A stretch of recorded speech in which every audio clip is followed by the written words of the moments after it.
When the Oregon Trail is brought up, many people immediately think of the old black and white Oregon Trail computer game we all played as children. Sure, our computer characters died from snake bites, starvation, and drowning in rivers, but to us it was just a fun game. For the pioneers who actually took the hard, miserably long journey to California, it was everything but a game.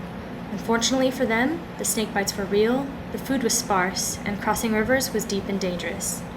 Although some pioneers made it safely to California, the harsh and unforgiving obstacles through the Oregon Trail led to tragic injuries or the demise of many innocent travelers. In 1843, over 1,000 pioneers began traveling the Oregon Trail. This journey would ultimately be known as the greatest migration in American history. During this time, the Oregon Trail was the only practical way for pioneers to get to the entire western United States.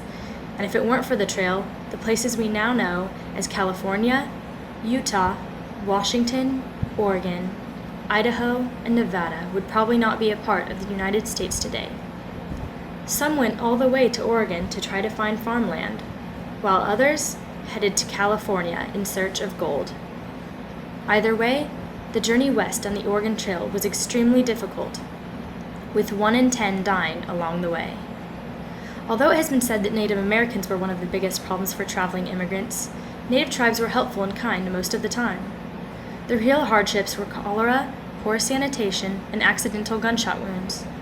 For their 2,000-mile journey, immigrants used small-sized farm wagons. Although they looked fairly simplistic, farm wagons at this time were technologically advanced.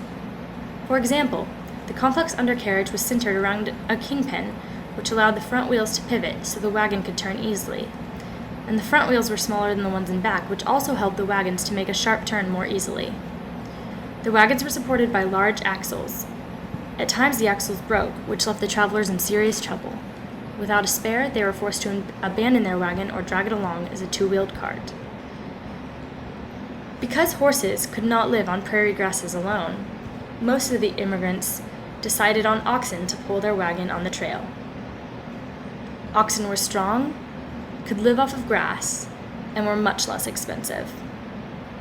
However, oxen were extremely slow.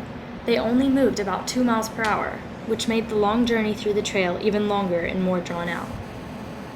Also, at certain points during the migration, many immigrants realized they had overpacked their wagon with food and such, so they would throw out many of their necessities to make the load lighter.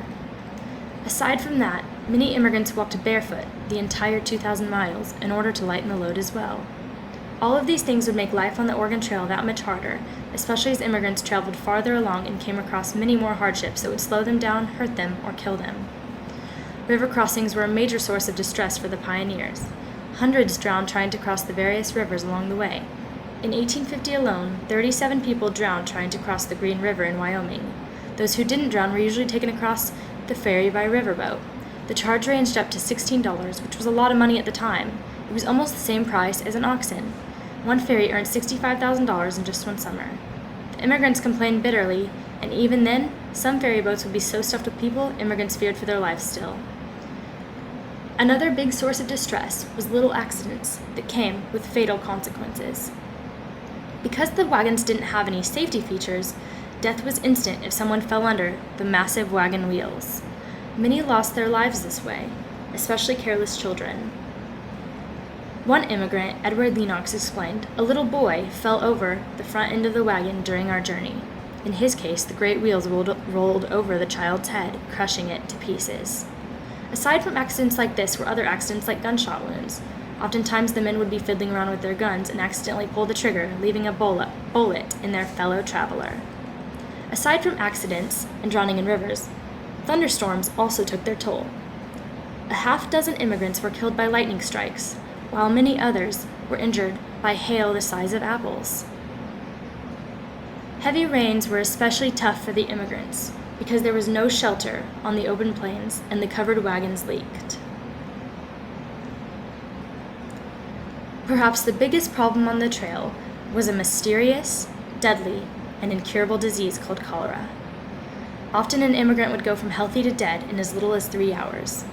Sometimes they received a proper burial, but often the sick would be abandoned on the side of the trail and would die alone. Immigrant Agnes Stewart spoke of improper burials. We camped at a place where a woman had been buried, and the wolves dug her up. Her hair was there with a comb still in it. She had been buried too shallow. It seems a dreadful fate, but what is the difference? One cannot feel after the spirit is flown. More immigrants were killed by cholera than anything else. In some years, as many as 2/3 of passengers in each wagon died from the disease. Whether it was cholera, bad weather, poor sanitation, drowning, or whatever else, the pioneers that endured the harsh conditions of the Oregon Trail went through a lot of turmoil to reach their destination, which wasn't reached by some.